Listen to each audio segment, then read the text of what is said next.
अभी तक 12 साल में अपनी डिग्री नहीं दिखा पाए, वो शंकराचार्य से शंकराचार्य होने का प्रमाण मांग रहे हैं। तो देश के अंदर नफरत फैलाकर जो आप राजनीति कर रहे हैं, लोगों के हक को मार के जो आप राजनीति कर रहे हैं, इसका कोई बहुत देश के विकास, कम से कम विकसित भारत आपकी इस विचारधारा, इस सोच से तो नहीं बन सकता। हमने देखा कि किस तरह से सीज फायर के लिए कम से कम 70 बार अमेरिका का राष्ट्रपति ट्रंप कह रहा है कि उसने ट्रेड डील की धमकी देके सीज फायर कराया, ट्रेड खत्म करने की धमकी देके। भारत के प्रधानमंत्री पे आरोप लग रहा है, आप लोग उस आरोप का जवाब नहीं देना चाहते। अभी आप एक बिल लेके आए, उस बिल के बारे में सुप्रीम कोर्ट ने कह के रोक लगा दिया कि यह बिल तो अस्पष्ट है, इसमें कोई स्पष्टता नहीं है इस बिल में। आप क्यों ऐसा बिल लेके आए जिसके कारण से पूरे देश का माहौल खराब हुआ?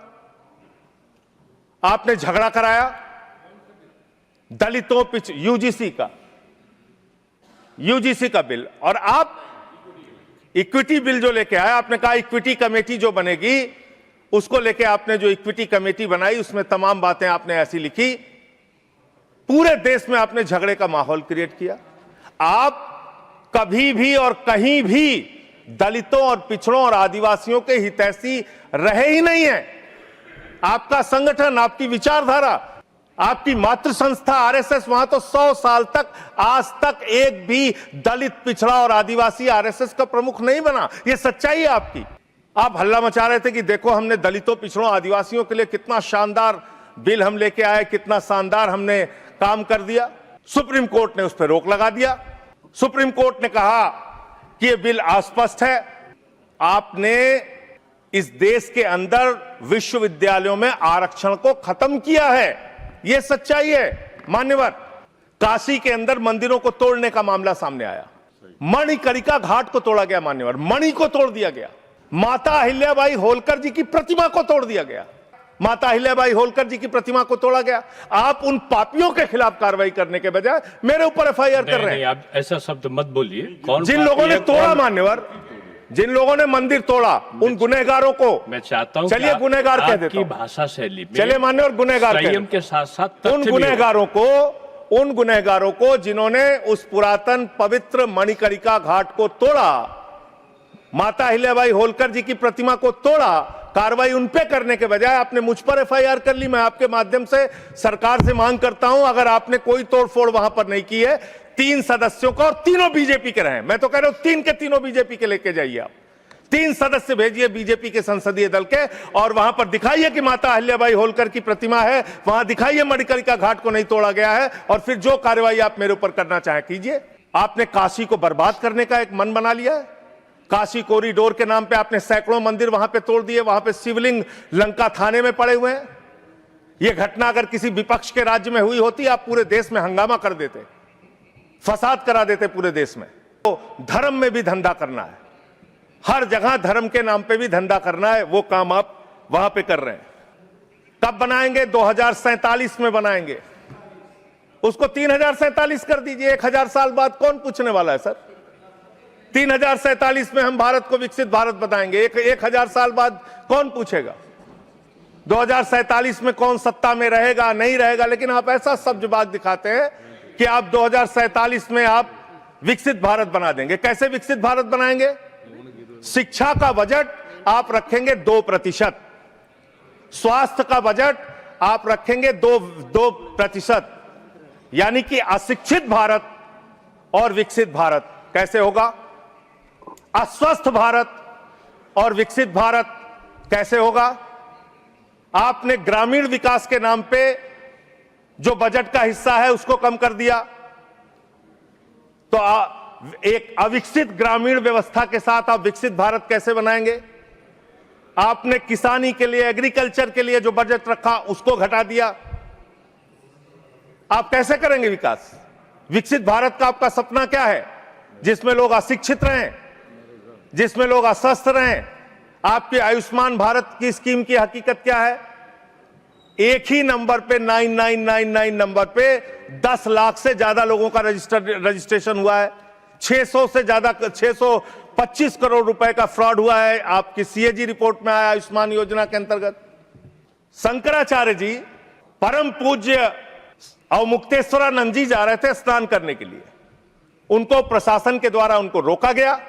उनके शिष्यों को, उनके बटुकों को चोटी पकड़ पकड़ के घसीट घसीट के मारा गया उनको।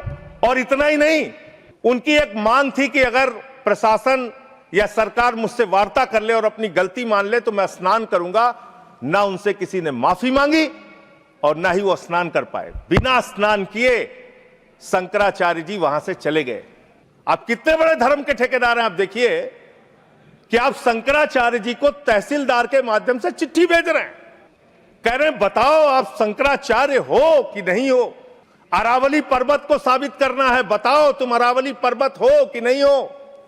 दिल्ली की जहरीली हवाओं को साबित करना है, बताओ हवाओं तुम जहरीली हो कि नहीं हो। इस देश के मतदाताओं को साबित करना है, बताओ तुम भारत के नागरिक हो कि नहीं हो। और शंकराचार्य जी को साबित करना है, बताओ आप शंकराचार्य हो कि नहीं हो। जो लोग अभी तक 12 साल में अपनी डिग्री नहीं दिखा पाए, वो शंकराचार्य से शंकराचार्य होने का प्रमाण मांग रहे हैं। यह है आपकी धार्मिक ठेकेदारी। इस तरह से आप धर्म की ठेकेदारी करना चाहते हैं। किस तरह से अमेरिका से भारतीयों को हाथ में हथकड़ी, पैरों में बेड़ी बांध के अमृतसर पहुंचाया गया। हमने देखा कि किस तरह से सीज फायर के लिए कम से कम 70 बार अमेरिका का राष्ट्रपति ट्रंप कह रहा है कि उसने ट्रेड डील की धमकी देकर सीज फायर कराया, ट्रेड खत्म करने की धमकी देके। हमने देखा कि किस तरह से चीन यह कह रहा है कि वो सक्चगाम में निर्माण कार्य करेगा और आपकी पार्टी के दफ्तर में उनके प्रतिनिधि मीटिंग कर रहे हैं। उसी दिन वो बयान दे रहा है, बीजेपी के दफ्तर में वो लोग मीटिंग कर रहे हैं, उसी दिन चीन का बयान आ रहा है कि हम सक्चगाम घाटी में निर्माण कार्य करेंगे, पुल बनाएंगे, सुरंग बनाएंगे। आपकी विदेश नीति क्या है? बांग्लादेश में हिंदुओं की हत्याएं हो रही हैं, उस पर आप खामोश रहते हैं, चुप रहते हैं, बोलते नहीं है। आप किसी भी मामले में सामने मुखर होकर सामने आके स्पष्टीकरण नहीं दे रहे हैं। अभी एक एप्स्टीन फाइल की चर्चा हो रही है पूरी दुनिया में, उसके बारे में भारत के प्रधानमंत्री को आरोपित किया गया। उसके बारे में सरकार को स्पष्टीकरण देना चाहिए। तथ्य के कोई चीज को बोलना, मैं कह रहा हूं स्पष्टीकरण देना चाहिए। आपके पास कोई तथ्य है तो आप सर, अगर कोई मैं ये कह रहा हूं मान्यवर, संसद है, इसमें अगर आपके पास कोई स्पष्टीकरण तो देना चाहिए। अगर कोई आरोप लग रहा है, हमारे देश का अपमान है मान्यवर। इनके बोलने के बाद मैं आपको समय देता हूं। आप कैसा काम करना चाहते हैं? खत्म होने से बाद देता हूं। अरे भाई, आपके भारत के प्रधानमंत्री पे आरोप लग रहा है, आप लोग उस आरोप का जवाब नहीं देना चाहते। भारत के प्रधानमंत्री पे आरोप लग रहा है, नहीं तथ्य के बगैर होगा तो आप नहीं लगा सकते। तथ्य के विपरीत अगर आप बोलेंगे तो आपका ये चीज नोट नहीं किया जाएगा। तो मैं ये कह रहा हूं मान्यवर, देश व्यवस्थाओं से चलेगी। यहां बैठे हैं जावेद भाई, संभल के अंदर एक जज ने न्याय का फैसला दिया और उस जज का ट्रांसफर कर दिया जाता है। यह जुडिशरी की हालत आपने कर दी है, यह कर दिया आपने। देखिए, न्यायालय ट्रांसफर करता है जज का। अरे मान्यवर, जज का ट्रांसफर हुआ है, अवमानना होगी। जज का ट्रांसफर हुआ है। जज का ट्रांसफर कोई पॉलिटिकल पार्टी नहीं करती। तो एडमिनिस्ट्रेटिव तो काम जो हुआ आप ना बोले जो कंटेम्प्ट हो कोर्ट का। और इस तरह से एफआईआर दर्ज करके, लोगों के दबा के, लोगों के अधिकारों को छीन के, हमारी पार्टी के तो खैर पीछे ही पड़े हुए हैं आप लोग। चैतर बसेवा एक आदिवासी नेता हैं, उनको गिरफ्तार करके आपने 3 बार गुजरात के अंदर जेल में डाल दिया। महराज मलिक हमारे विधायक हैं, उनको डाल दिया जेल में। हम लोगों को तो जेल भेज ही चुके। आप रोज मुकदमा लिखते रहते हैं, एफआईआर लिखते रहते हैं। सोनम वांगचुक को अभी भी आपने जेल में रखा हुआ है। तो एक के बाद एक लोगों को, विपक्ष के नेताओं को जेल में डाल के आप कैसे काम करेंगे? आप पूरे देश में एसआईआर के नाम पे लोगों के वोट काट रहे हैं, एसआईआर के नाम पे लोगों के वोट काट रहे हैं। बस खत्म कर रहा हूं सर, सबको 2-2, 3-3 मिनट मिला है। मैं 1 मिनट में खत्म, 1 मिनट में, आधा मिनट। मान्यवर, मैं पार्टी का लीडर हूं, 1 मिनट में खत्म। आधा मिनट पार्टी का लीडर है मान्यवर, एसआईआर के नाम पे आप क्या कर रहे हैं? पूरे देश में करोड़ों लोगों के वोट काट रहे हैं। यूपी की बात अगर मैं कर लूं तो वहां पर आपके ही राज्य निर्वाचन आयोग ने जो चुनाव की सूची बनाई, ग्रामीण चुनाव के लिए, पंचायत चुनाव के लिए और शहरी चुनाव के लिए उसमें दिखाया 17 करोड़ वोट, और एसआईआर के लिए जो केंद्रीय ज्ञानेश कुमार जी की निगरानी में जो सूची बनी उसमें दिखाया गया 12 करोड़ 55 लाख वोट, 4.5 करोड़ वोट उत्तर प्रदेश में कहां पर उड़ गए। और आप कह रहे हैं हर बूथ पे 200 वोट बनाएंगे तो 3.5 करोड़ वोट आप ऐसे ही बना लेंगे। तो एक बहुत बड़ा फ्रॉड है। एसआईआर में आप नेताजी के परिवार को नोटिस भेज रहे हैं। अब कैसा एसआईआर करा रहे हैं? ये एसआईआर नहीं है, चुनावी घोटाला है। मैं कहना चाहता हूं। बहुत बहुत धन्यवाद। सुधांशु त्रिवेदी जी, एक मिनट में फाइल का जिक्र हुआ, एक विकृत यौन मानसिकता के सजाए याफ्ता अपराधी का जिक्र इस संसद के पावन पटल के ऊपर करना इनकी विकृत और विक्षिप्त मानसिकता का प्रतीक है। सर, एक बात फैक्ट ऑफ द मैटर ये है, among the millions of emails there is no direct email with Prime Minister. Sir, no direct message, no direct phone call. मैंने पहले कहा है कि अगर कोई चीज तथ्य के परत नहीं है तो उसको यहाँ रिकॉर्ड नहीं सर, मैं अपनी बात बस 2 वाक्यों में समाप्त करना चाहता हूं। ना कोई ईमेल है, ना कोई मैसेज है, ना कोई फोन कॉल है, और उसके बाद निराधार अनलगर आरोप के ऊपर एक सजाए याफ्ता अपराधी का नाम लेकर यहां पे बोलना यह बहुत ही निंदनीय है और इनकी विकृत मानसिकता का प्रतीक है।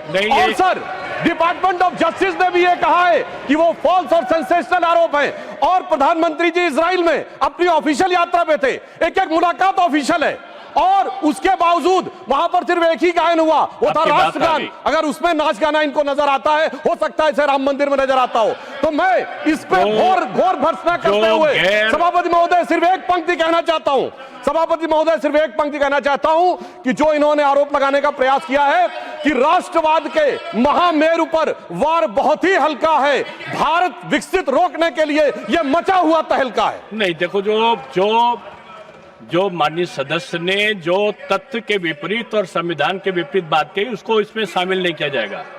ये जवाब सवाल नहीं है, आपकी बात आ गई। मैंने क्या कहा? मैंने कहा आपने कि जो भी आरोप लगाए हैं उसका जवाब दिया जाए, नहीं होगा, उसको डिनाई करें। आप भागते क्यों हैं? नहीं, आप यहाँ पे नहीं पूछ सकते।